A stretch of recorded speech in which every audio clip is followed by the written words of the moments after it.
Good evening. Welcome to the first program in what we hope is a series of programs offered by Haddonfield Monthly Meeting's Racial Justice Initiative. Tonight we will discuss Small Miracle, a beautiful memoir co-written by Haddonfield Meeting's own David Austin. Along with Dave, we are honored to have as our guest Charles Middleberg, co-author and subject of the book, a Holocaust survivor who prefers to be called a witness. For 5 years, Charles and his brother had their lives saved again and again by a series of what he refers to as small miracles. Some happen by chance, but most occur because of people who simply decide to do what's right at exactly the right moment at great risk to themselves. Charles will share his story of perseverance and survival and speak to the dangers of hate, especially relevant during today's troubled times. As a reminder, if you have any questions, please put them in the chat and we will cover them at the end of the program. David, maybe you could tell us a bit about how you met Charles and how the project came about.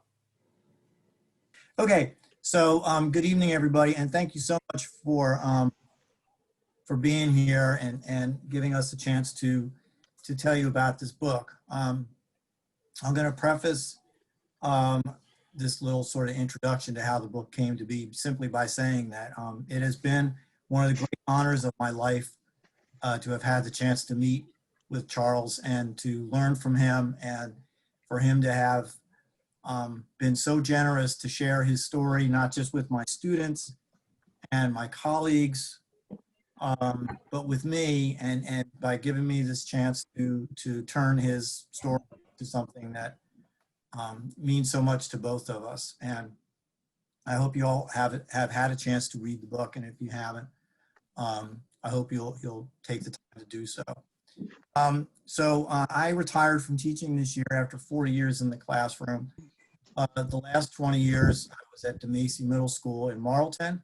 The last 10 of those years, I was a social studies teacher.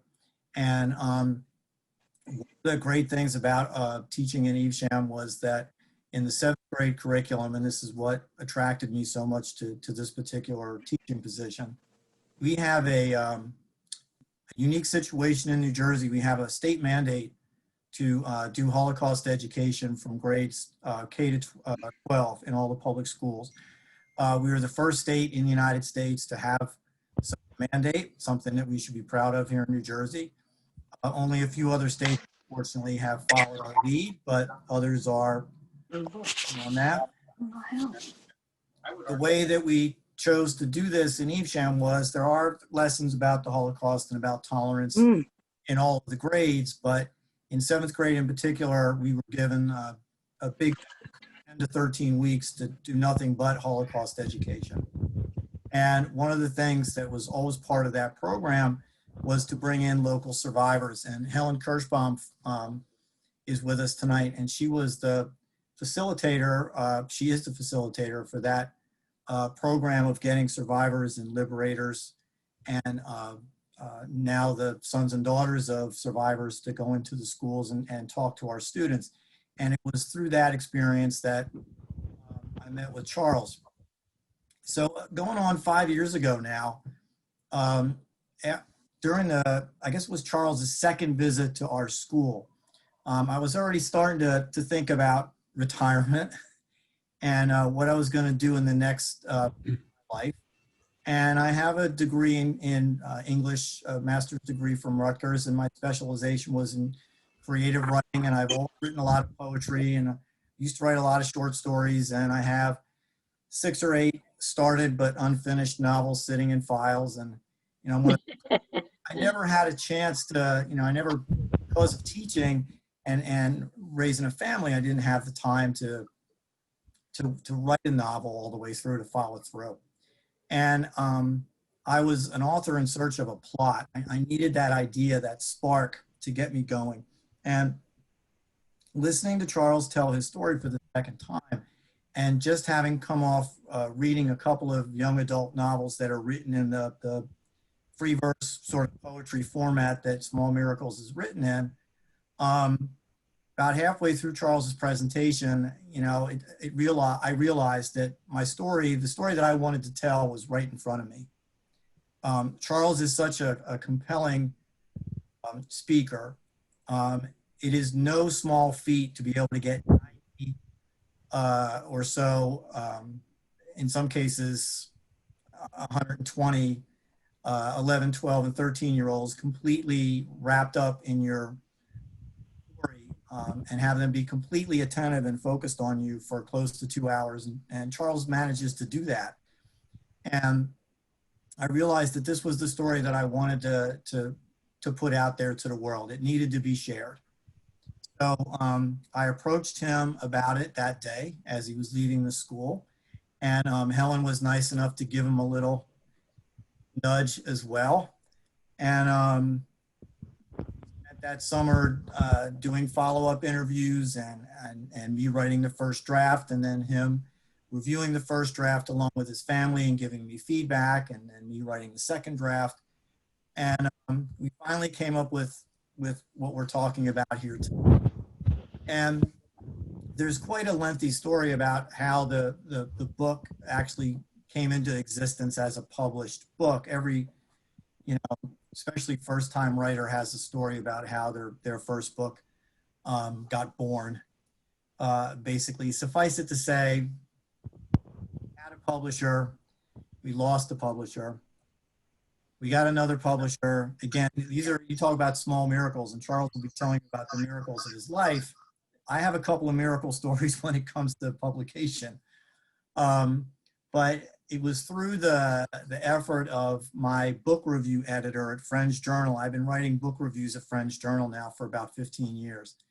And I just happened to tell her my tale of woe about how we lost our first publisher. And she said, well, I know a guy. And she was nice enough to put me in touch with Eric out at Barclay Press. I didn't give it much thought because, as soon as I Googled Barclay Press, I realized this is a Quaker publisher. This is not a Quaker story necessarily. So I didn't see the fit. But then it turns out that Barclay Press has an imprint called Fernwood Books. Fernwood Books is poetry almost exclusively. And it just so happened that Eric was looking to expand his catalog to include material for younger readers. So it was a serendipitous series of events that really just kind of all magically came together. And he was wonderful to work with as a publisher. No first-time author could ever be treated better, because I've heard some horror stories. I have to say I actually, I did one of those corny things that people do now. When the box arrived with my first set of published books, I actually took a video of myself unboxing the books. And that was really special, because I realized that, this was the culmination of Charles and me and Helen and the people in Charles's family and all of us that had worked together to make this happen. And there it was. And it was kind of hard to wrap my brain around.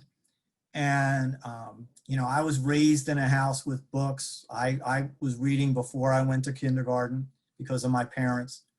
I always wanted books for gifts, as opposed to toys and stuff when I was a kid. Books have always been a huge part of my life.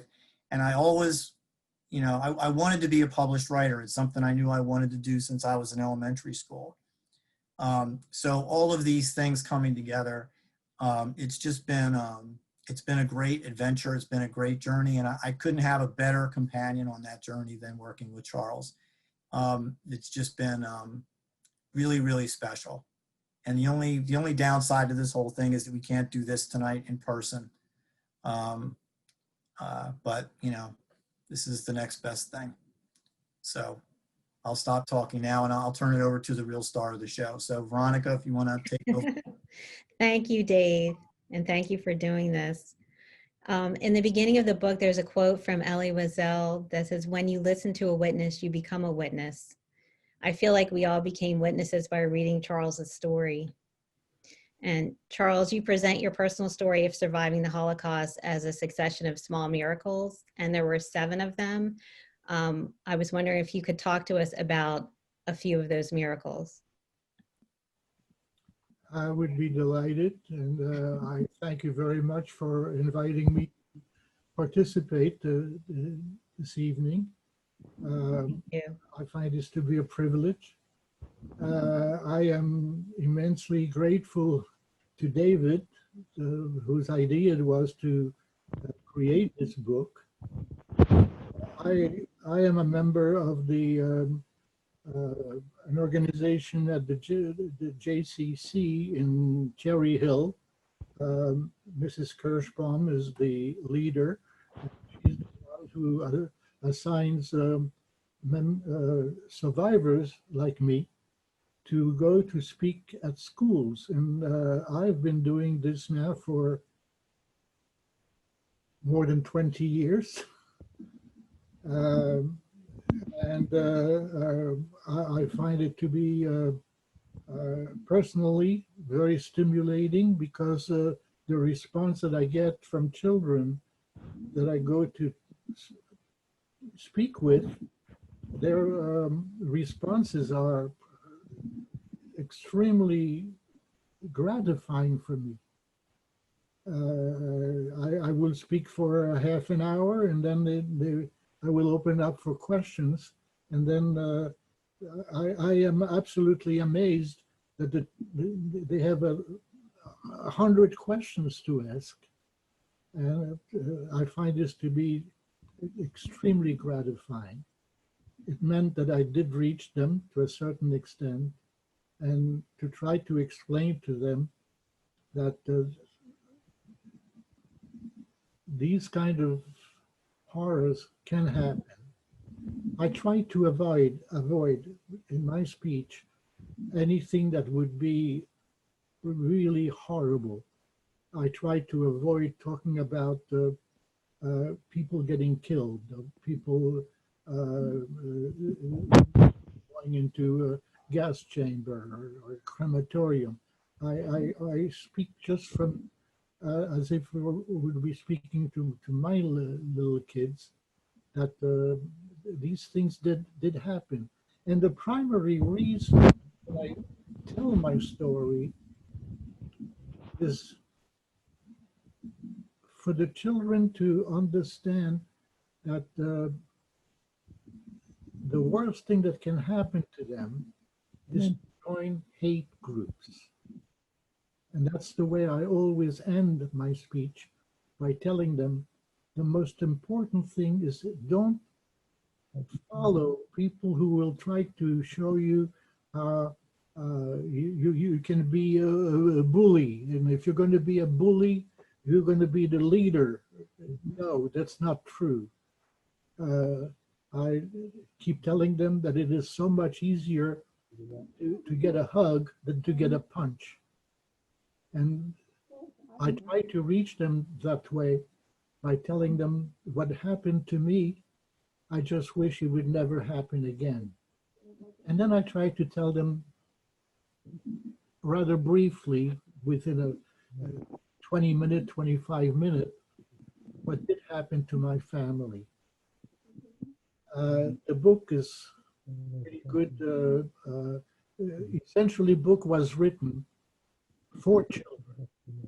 It is not a novel. It is not a romance. It is. It tells what happened to a Jewish family that were lived in peace, very happy, and suddenly disaster came, and how we were separated from each other through no fault of our own. We had done nothing wrong, except that we happened to be Jewish. And what did happen? This was, I lived in France. That when I was a little 9-year-old boy. That's where my story starts. Suddenly, things went horribly bad. First, it was with the taking away my father, and then my mom to keep us fed. We still had this nice apartment where we lived in Paris, France.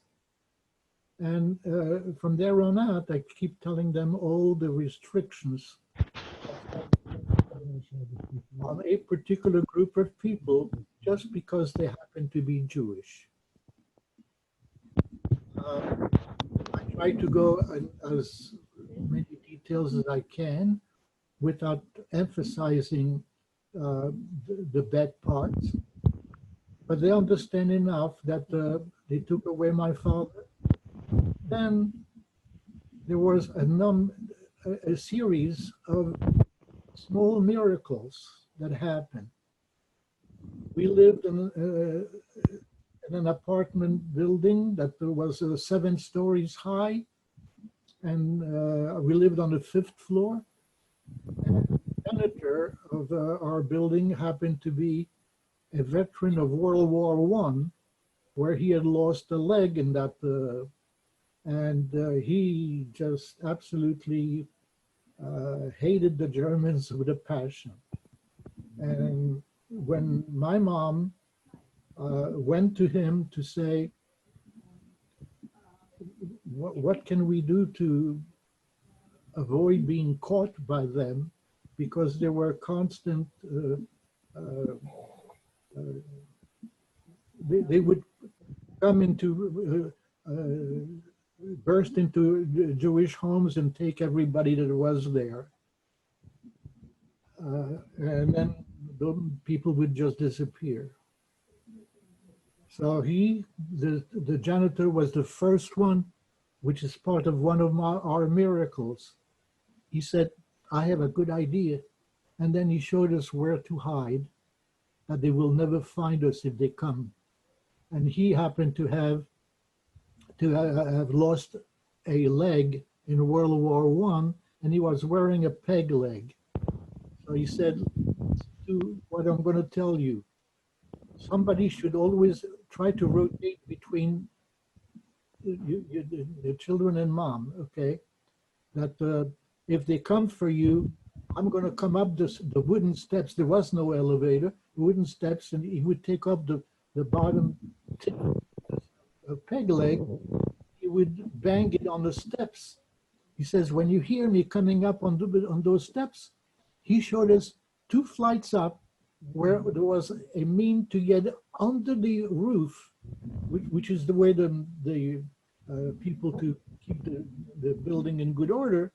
There's a way to open up a trap door, climb in there, and just close the trap door, and they'll never find you. Well, that was the very first miracle. They came for us. It was in the middle of the night, and the janitor was right. They would come before the crack of dawn, and we heard the noise in the steps with the janitor coming up with the German military, and then with my brother, my mom, and I, we ran up to that, opened up the trap door, climbed under the roof, and then we just lay there. And of course, they didn't find us. There's a lot of details that are involved with that, but I don't think that's what I want to do. I think the book would tell you more about that. From that moment on, we could not go back to our apartment because they missed us once. They're going to come back to try to get us. So we gave up the apartment and followed a series of maybe a couple of weeks. We were sleeping outside. It happened to be pretty much in the spring. We were sleeping out of between, in doorways. My mom will always find a way to for us to eat. And then came the next miracle. She met this lady who would take my brother and me out of the city of Paris and place us on a farm in the countryside. Of course, the people at the farm would not know that we were Jewish children, she would say to those farmer that these are orphans. Mom and dad got killed in the bombing of the city of Paris. Of course, when we went there, the farmer and his wife were the most delightful people. They received us with open arms, and they, they felt so sorry for those two little boys. I was about 10 years old then, and my brother was 6. So they cared for us. Something happened in the meantime. My brother and I it was in the summer, so we got to know all the other kids in the village, and we were just having a good time. What we didn't know, because then we had a surprise, this lady that took us to the farm came back to the farm. This is going several weeks later, and she hands me an envelope, and I open up the envelope, and there's a letter in there, and said, "I am sorry to be the bearer of bad news, but your mom got caught in a raid, and they took her away. But she had time to meet this other woman, her friend, and this letter that I have is from the friend, and she's asking if you would like to come back to the city of Paris, or do you want to stay at the farm?" Well, the farmers were, I mean, they were wonderful people, but for me, Paris is where I lived. Understand, I'm a 10-year-old kid, okay? So I decided for my brother to go back to the city of Paris, and that became the second miracle of meeting this woman who happened to witness my mom being taken away, and my mom had time enough just to jot down how to get in touch with the lady that took us to the farm. So in the letter, she offers my brother and me to come back to the city and then staying with her. Well, the farmer people were wonderful people, but Paris is where I lived. And beside that, my mom doesn't even know where the farm is, and my mom is going to escape. There's no question in my mind she's going to escape. So the only way that we're going to get reunited again is if I am in Paris. So we went back to Paris, and that was this other miracle that took place, that I got to meet this woman. She had 2 children, one little girl about 4 years older than me, and a little boy about a year younger than me. And we got sheltered there.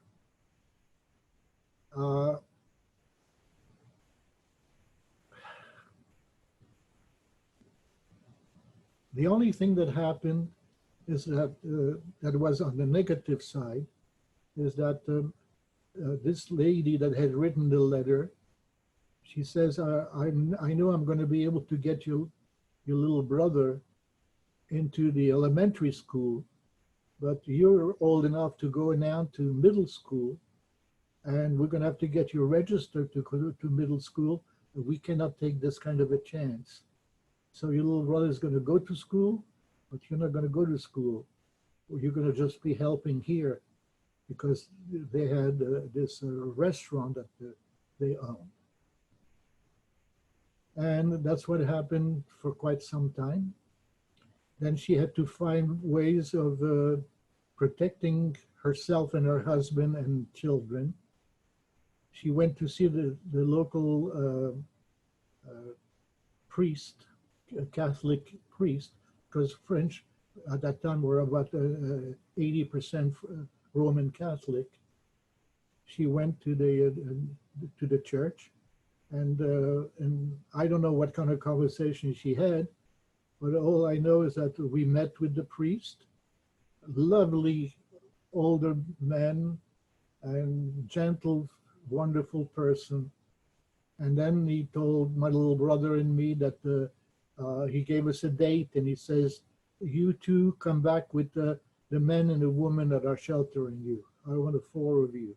Well, we went back to the church on the date that the priest had written down. And the next thing I know, my little brother and I got baptized as little Catholic boys.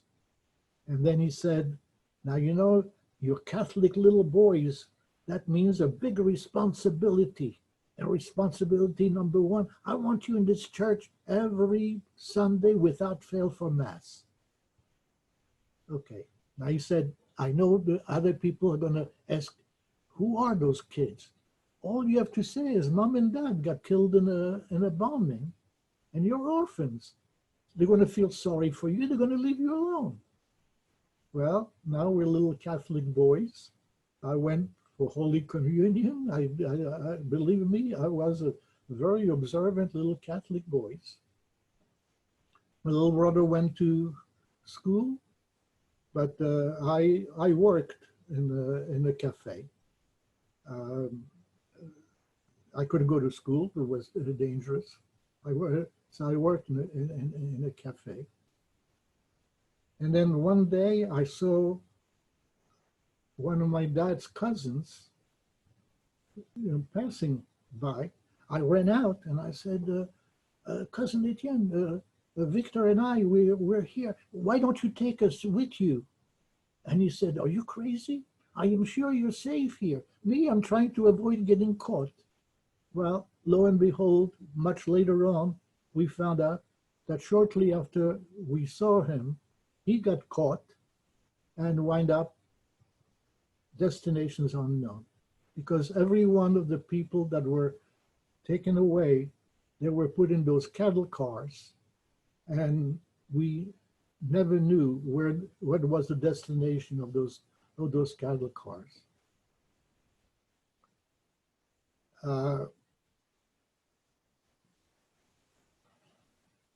I'm sure I'm going to be missing some of the miracles that took place in the book, because I'm just trying to put things as quickly as I possibly can instead of monopolizing the whole conversation.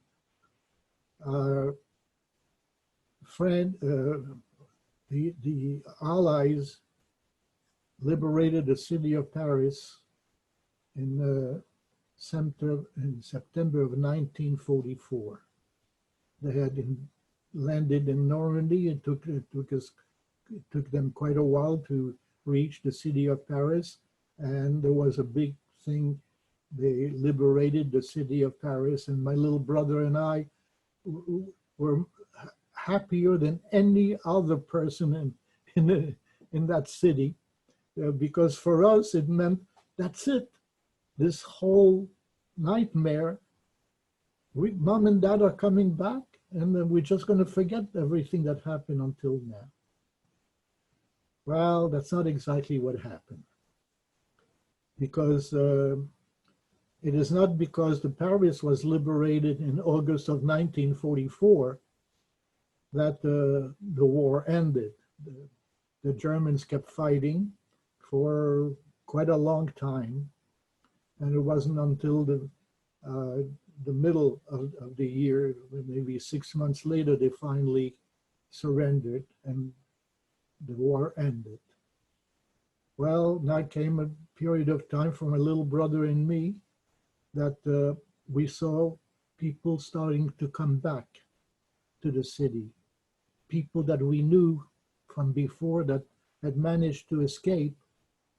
Jewish people trying to save themselves, who were managed not to get caught by the Nazi invader. And now, little by little, people were coming back, but not my mom, not my dad. So, like I said, Paris was liberated in August of 1944. And in August of 1945, my brother and I were reunited with my father. That was a miracle. My mom never came back.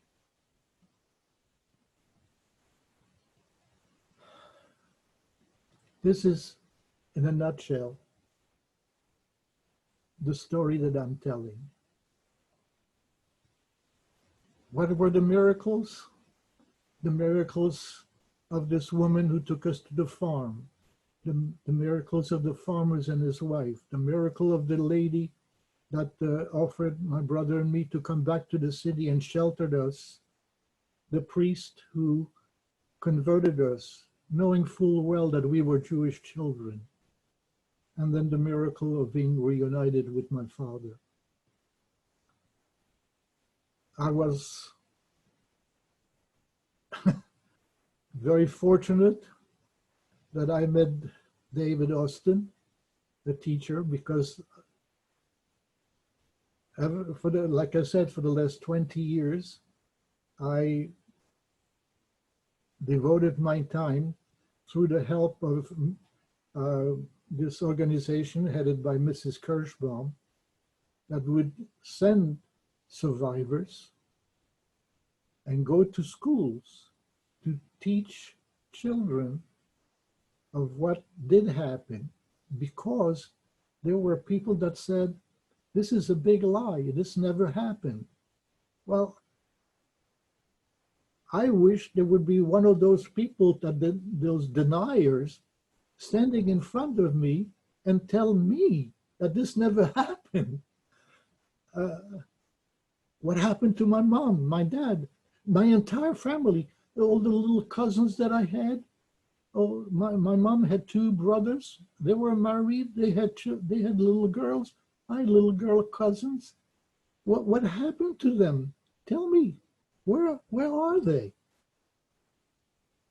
So I made it my wife started this well before I did, with going to speak at schools, and then she got me into doing the same thing. She would go to certain schools and I would go to another school, and we would be talking about our own experiences.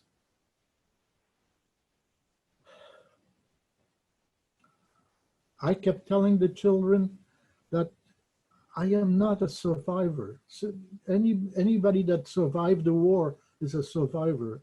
No, I am a witness. I am a witness that this did happen. That was the most important fact that I was trying to bring out. But more important, I was not telling them a horror story. Yes, in a way it was terrible, it was horrible, that for my brother and I, for almost 4 years, for 4 years, and maybe a little bit more than 4 years, we didn't have a mom and dad.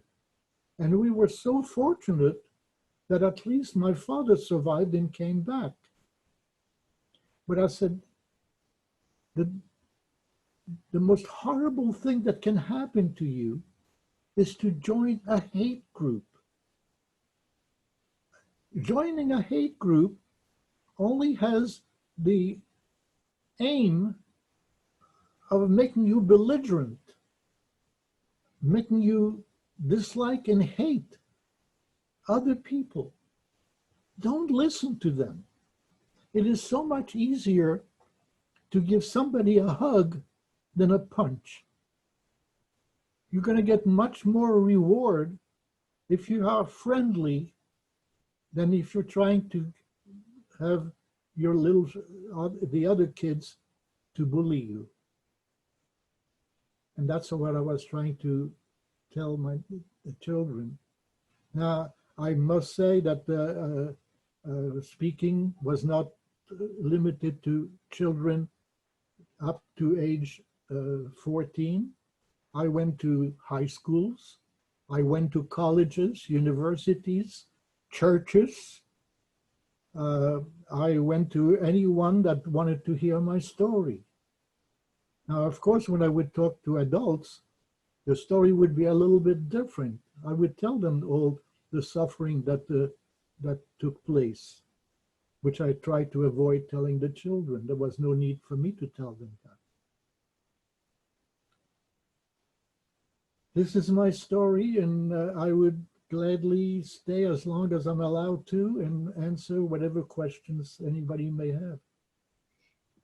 Thank you so much, Charles, for sharing that with us. I wanted to ask you, is there anything going on now that you see similarities in? There's been a lot of uptick in people joining hate groups and things like that. Do you see any similarities to what you went through in France?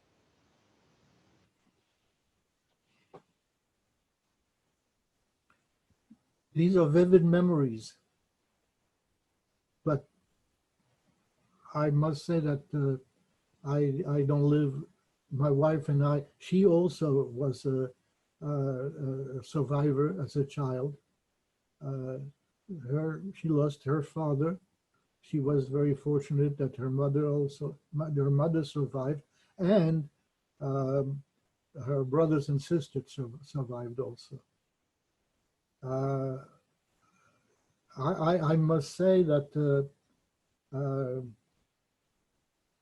as soon as the war was over and I was able to go back to school, that was the very first thing I did. Of course, now I am with my dad, my father, and he's trying to get some strength back. I think he weighed about 90 pounds soaking wet. He was a very sick person and needed to get time to get back his health. But I went to school as quickly as I possibly could, and and I must say, in the 4 years that followed, I met this very lovely young woman that I fell in love with. She was also this was a school that was created for those children that were that did not have the opportunity to go to school. So it was mostly like a vocational school. There was a school of electrical engineering, the school of mechanical engineering, and a school of haute couture. But that one was mostly for the girls. But I took the school of electrical engineering, and I must say that 4 years later, I graduated with honor from that, and got myself by then I'm 18 years old, and I got myself a very good job, electrical company in France. My father got his health back, went back to be the great craftsman that he was, and I have a lot of stories to tell about my father. He managed to get his health back, became the very first thing that he did is go to the American embassy, and he said, "We no longer want to stay in France. We got to go to America. I have a couple brothers in America. We want to join them." And we waited almost 5 years. And then one day my father comes home and says, "Guess what? We're going to America. I just got this letter from the embassy. We can come and pick up our visas." But in the meantime, I had met this lovely young woman, and I didn't feel like I wanted to go to America. But my father said, "I know what's happening. I tell you what we're going to do. We go, I promise you, we will do everything we can to bring this young lady to America as quickly as we possibly can." Well, we did leave, come to America. My father kept his word. He managed to find ways to, he and I contributed to ways of bringing this young lady. And about a year later, she came, and then we got married in the United States. Well, the end result, I have 4 children, 2 sons, 2 daughters. I have now 12 grandchildren and 3 great-grandchildren. I live to be a very fortunate man. That's wonderful. Before we go to more questions, Helen Kirschbaum from the Esther Raab Holocaust Museum and Goodwin Education Center would like to tell us more about the center and how you can get in touch with speakers like Charles Middleberg. Helen? Thank you, Veronica. Yes, so our Holocaust Center does send survivors, and unfortunately now there are fewer and fewer survivors like Charles who are able to speak to students or to community groups.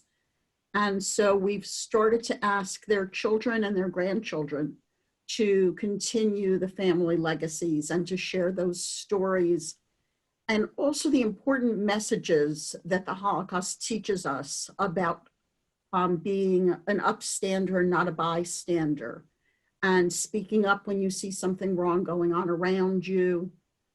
These are all things that we have to learn, accepting people who may be different than we are.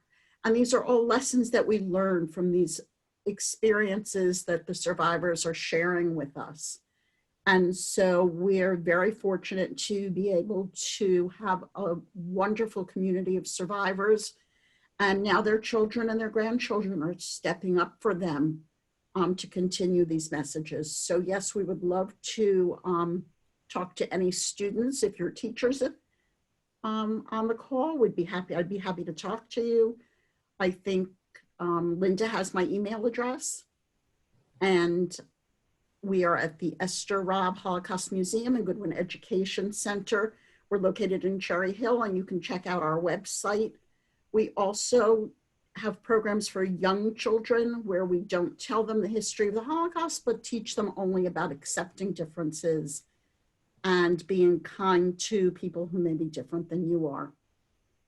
So I hope to hear from some of you. And I have a question for Charles, if I can start the questions again. Go ahead. So Charles, you told us that it was a miracle that you were reunited with your father, which of course was true because there were tens and thousands of people who were taken away just in Paris. But can you tell us a little bit about where your father was and how he was able to find you so long after you had been separated, and what he had been doing, what you found out about what he had been doing while he was separated from you? Because that truly was a miracle. Well, all of these comes under the heading of small miracles. It took a long time for my father to tell what happened to him. He just wanted to forget it, didn't want to talk about it. Until finally my brother and I, we managed to get him to say, when you were taken away and you went into this horrible train, where did you wind up?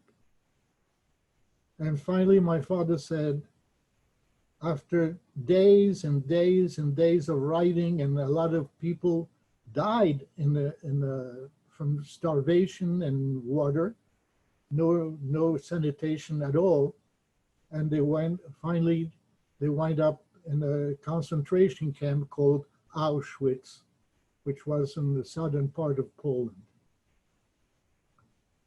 When they got off the train, there was a Nazi officer that was making a triage of whoever survived. And they would say, what'd you do before you got on the train? I'm a butcher, stand over here. And then another one, a baker, stand over here. Came to my dad, what'd you do? I'm a watchmaker. Oh, stand over here. It saved his life. Talk about a miracle, it saved his life. Why? Because as a watchmaker, they gave him a bench in a corner of the barrack, and they would bring all the jewelry and watches and everything they would confiscate from the people coming off those trains. He would give it to my father to fix it for the the camp guards, the Nazi officers, and every time he would give it back, you know, fixed, and because he was really a tremendous craftsman, he was able to fix whatever they wanted to, and he gave it back to those Nazi officers, and he would say, well, it's worth an extra bowl of soup, it's worth another couple slices of bread, and that's how he managed to survive. And how did he find you, Charles? Well, I think I may have mentioned very quickly, I was working in that cafe. I happened to be behind there was an L-shaped bar, and there was all windows. Of course, you could see outside. And suddenly I saw one of my father's cousins passing by. I ran out of the cafe, and I said, "Cousin Etienne, take me with you. Victor and me, we're here. He says, "You crazy? I'm sure you're safe here. Me, I'm trying to avoid getting caught." Well, lo and behold, it turned out that cousin, sometime later, got caught. And you talk about a miracle of all miracles. He wound up in the same camp as my father, where there's hundreds of thousands of people interned there. And he meets my father. And my father says, "You know what happened to my wife? You know what happened to my children?" And this cousin said, "I don't know what happened to your wife, but I can tell you where I saw your children before I got caught." And this is how, when my father got liberated and managed to come back to Paris, he was hoping that we would still be there where his cousin told him. Thank you. I think Linda has some more questions in the chat for you, Charles.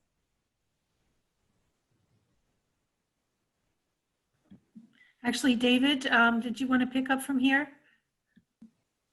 Yeah, so one of the questions that was in the chat was already answered about how you met your wife and how all that happened. But there are two people who are very curious about the part of the story where we talked about the trunk and the before and after of the trunk, which is, I have to say, I mean, all of this story is, you know, close to my heart now, but that's one of the things that always, you know, I feel like I'm getting a little something in my eye when I think about that part, because that's, I mean, the story that you just told about your dad and your dad's cousin is just crazy that's possible. I mean, I've seen film and photographs of Auschwitz, and it was a city, basically. It was a giant complex, and the idea that they could find each other is just completely blows my mind.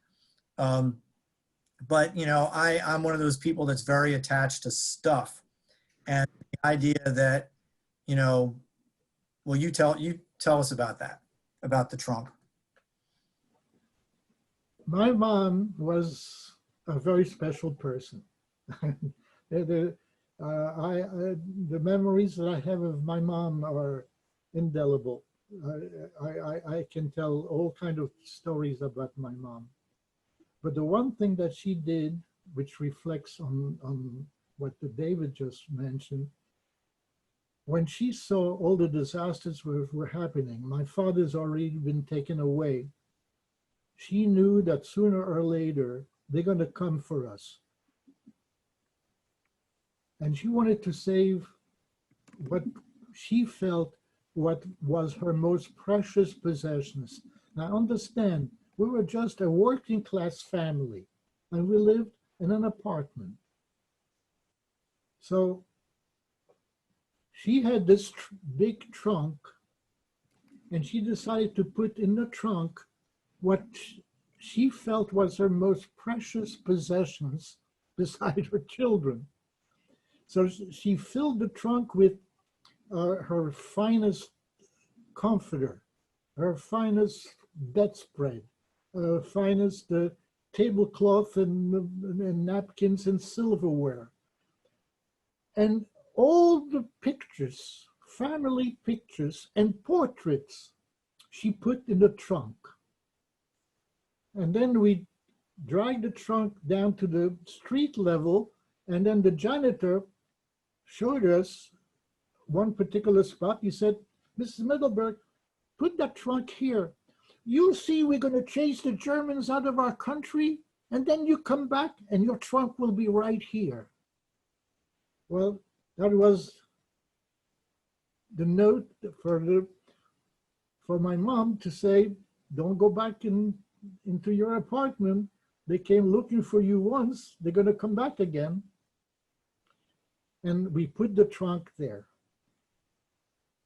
When my father came back, when we got reunited with my father, and it took quite some time. "Oh, Mom's trunk." So I went with my dad, my brother and I, we went with my dad, and there was the trunk. And the janitor said, "See, I told Mrs. Middleberg that we're going to chase the Germans out of our country. See, we did it. Here's your trunk." Well, this is many decades ago. I don't have all the precious things that my mom tried to save, her bedspreads and comforter and tablecloth and everything else. But what I do have are all the pictures and portraits that she put in that trunk. What is the I mean, this is the book, okay? And you can see there's an image of the book here. Well, that is this picture that was in a trunk. And this is one of the rare pictures where I actually have my mom, my dad, my little brother, and me. And I must have been about 6 years old here. And it looks like we were on a vacation because there's some trees in the background. And what I have also are all the portraits, pictures and portraits, and those portraits are hanging right here in my home. This is what my mom was able, her thought of saving those precious things have survived all of this. And I am the very fortunate recipient of my mom's good thoughts. I have to say, I had the cover of the book envisioned before I had a book, because the day that Charles brought this particular, the first time he visited our class, he didn't have his artifacts with him. The second time he came to see my students, he brought this picture with him, and I knew as soon as he gave his approval to working on the book with him, I said, this has to be the cover. And as soon as our publisher saw that picture, he agreed. I sent that to him right away, and he was definitely on board with it. So we have a question. I'm sorry, go ahead, Charles. These are the pictures that are hanging right here in my home. And okay, and here's a picture of my. These are portraits of my wedding portraits of my mom and dad with me when I was about 2 years old. My paternal grandmother, my mom, a portrait of just my mom. All these were magnificent portraits and other pictures that were recovered with that trunk. And I still have the trunk today in my home. It's the best part. That is awesome. So Shay has a really good question that I don't think I've heard this one before. You mentioned before about how, and we know this, that you had, when you are doing public speaking to different groups, that you do different age groups. And Shay says that he's in high school, and he's wondering how it's different when you talk to different age groups. You talked about this a little bit before in terms of the difference between talking to adults and talking to children. But when you're talking, say, the difference between a high school group and a middle school group? Are there differences in your presentation?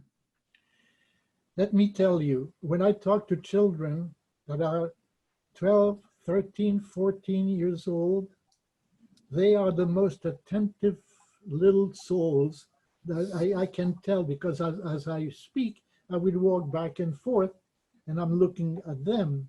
I can tell how rapt they are, and they are really listening to what I'm saying.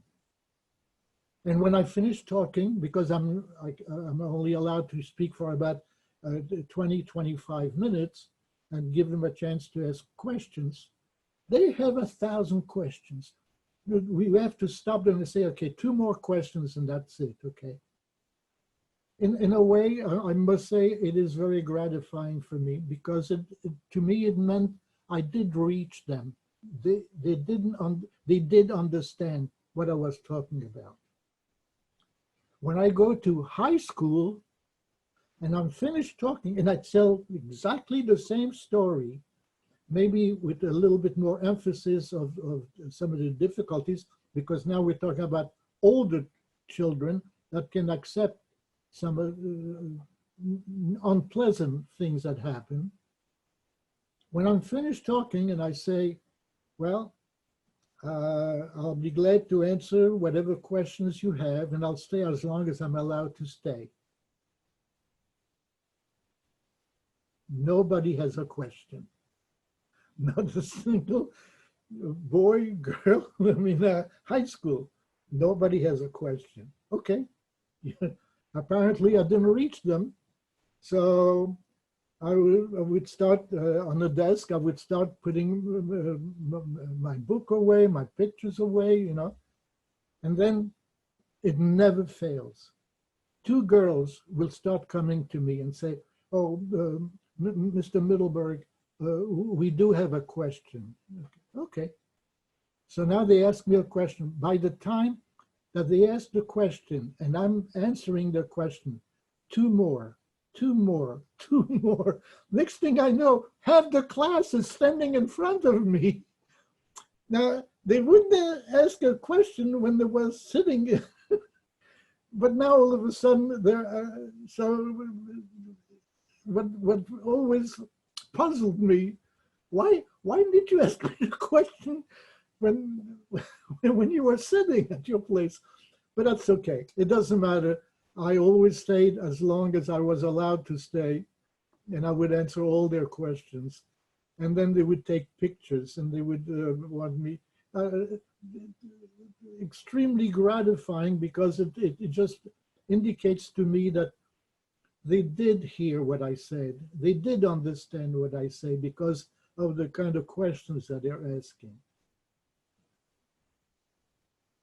I have to say, I just want to add one Oh, thing, yeah, because sometimes didn't happen very often, but there have been several times that I was invited to speak in the evening at adults from a church, either the Catholic church or Protestant church.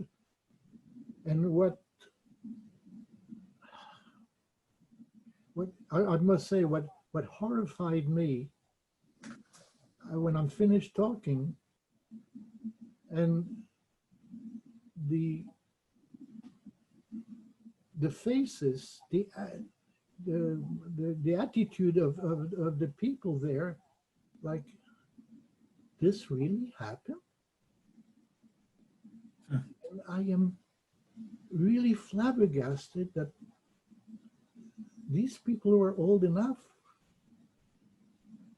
They're not my age. I'm older than they are, but that doesn't mean that they must have read a newspaper, an accounting of what was on, what went on in Europe, and the lack of knowledge about it really flabbergasted me. And then they would have questions that were no different than the kids' questions. And that, to me, was a great big surprise. That's interesting. I think there's a gap there. I think that, you know, I'm 62, and I can count probably on one hand, and it's only because I had a very young and idealistic high school U.S. history teacher when I was in 12th grade, when I was a senior, who gave us a small smidgen of what we today would call Holocaust education. But I think for most people in my generation, what they know about the Holocaust, unless they've gone out of their way, is maybe Schindler's List, if you're lucky. You know, there does seem to be a real information gap there. So now they have another book to read, so they can find out. That's the questions from the chat, and unless someone else has something else that they would like to ask.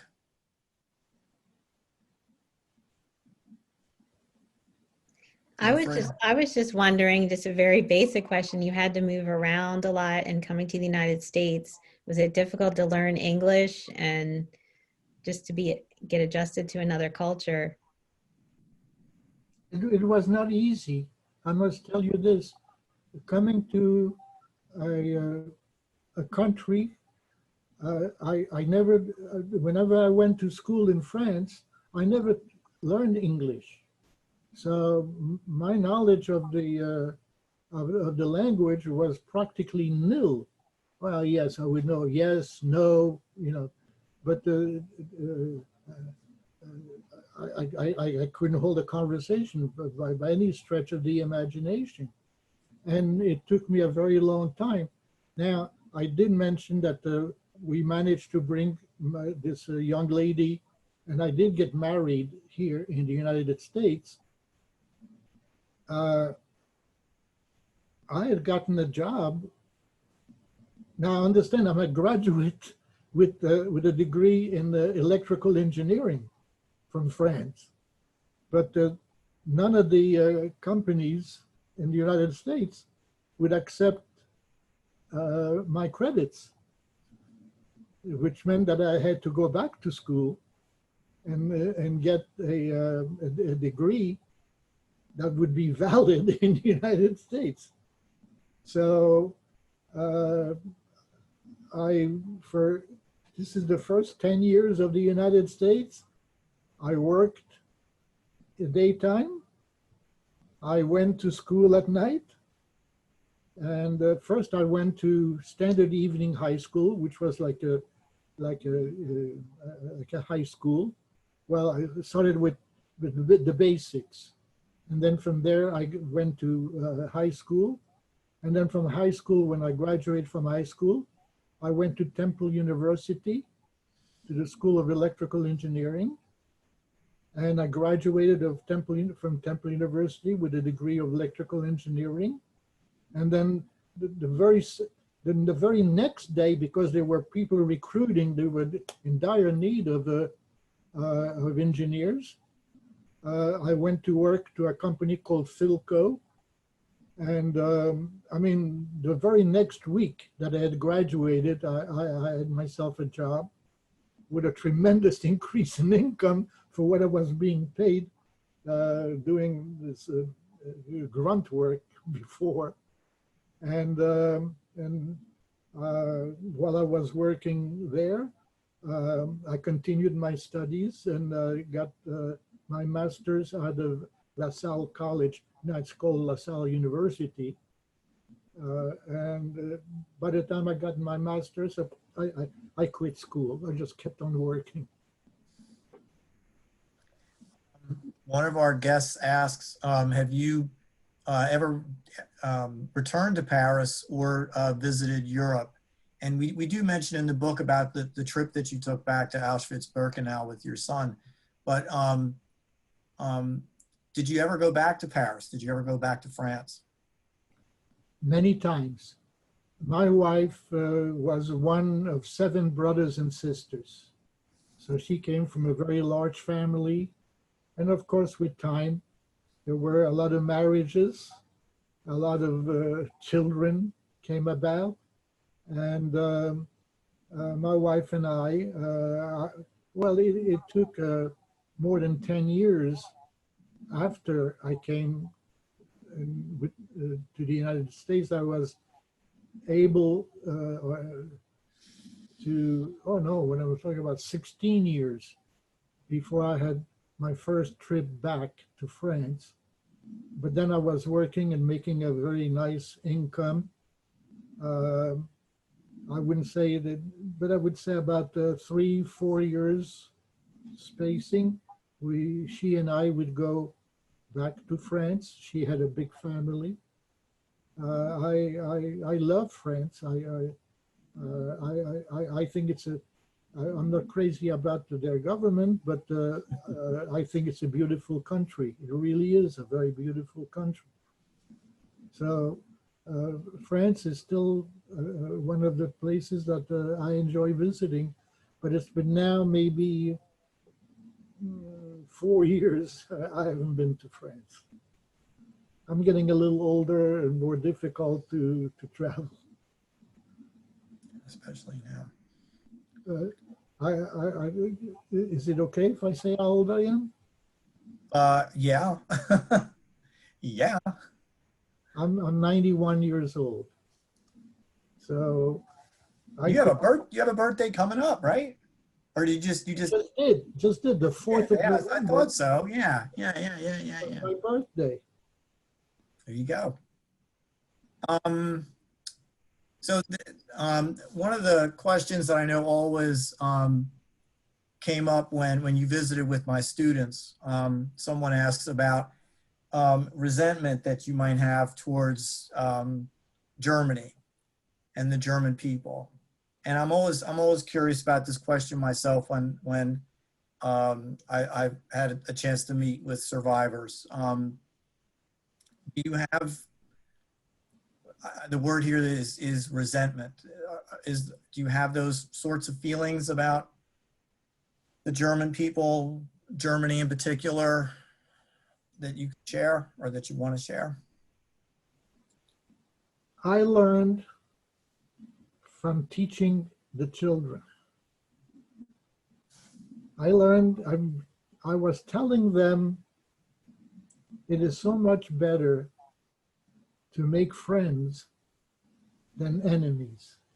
It is so much better to have a friend that you can give a hug than somebody that's going to give you a punch. I think I learned from whatever I was preaching myself. I do not feel deeply rooted animosity against German people, because I must say that there came a time when the German governments realized what they have done, and then now I'm trying to be on a personal basis. They have realized the horrors of those concentration camps, the horrors of the responsibility of having killed 6 million Jews. But that is not the end of the story. And that's what I tell children also. We say 6 million Jews died from during the Nazi occupation. That's not true. 11 million people died. Beside the 6 million Jews, there were 5 million people that also died in those concentration camps. Of all things, if you are handicapped, Mr. Hitler didn't like the idea of German people being handicapped, so they would wind up in a camp. Gypsies, Jehovah's Witnesses, people that, communists, whatever somebody did not become part of the Third Reich couldn't live. So I keep saying when I talk about survival, I'm talking about there was 11 million people who died in those concentration camps. So I just want people to understand that this horror although the majority were Jewish people, innocent Jewish people, because what is the disaster is that there were a lot of people like writers, doctors, dentists, lawyers, people that could have helped humanity wind up being killed for no reason. So for me to just brush it off that there's another 5 million people that were, I can't. It was all part of this horrible period of time that so many people perished. That didn't deserve to perish because they just happened to be not in the idea of what that particular regime in Germany. So when it comes back, to come back to the question, do I feel resentment for those who were active in all these killings? Yes, I never forget. But I also realize that the people in the last 30 years, 40 years, have realized all the damages that were done, and they have done fantastic to those people who survived, and their idea of showing regrets or whatever they want to call it have been very, very good to the people that migrated to Israel, and Germany is a great supporter of Israel. So how can I find grief with those people?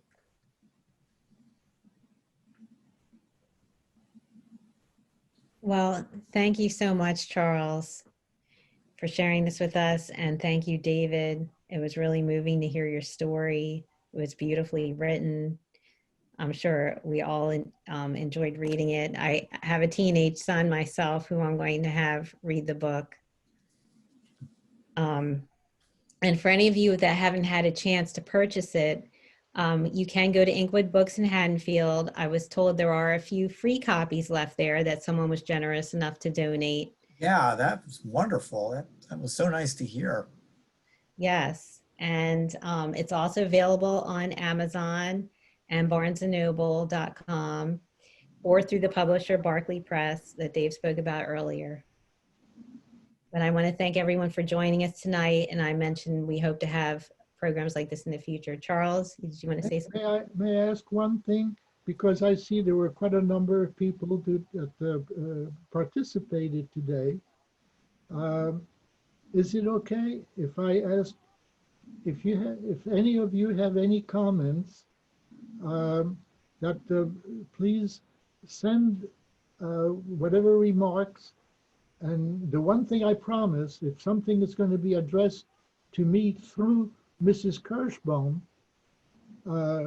there's an easy way to reach her, and whatever comments you may have made, and if you had any questions that were not asked, to please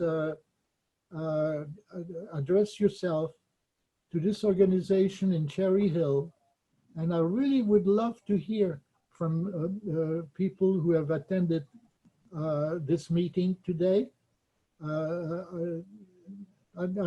think it would be a wonderful thing. I know it's a personal thing, but it would make me feel real good. I thank you very much. And I thank the opportunity to just to be able to talk to you. Thank you again. I think that's all the time we have right now tonight. Thank you everyone for attending. Yes, thanks everyone. Thanks very much.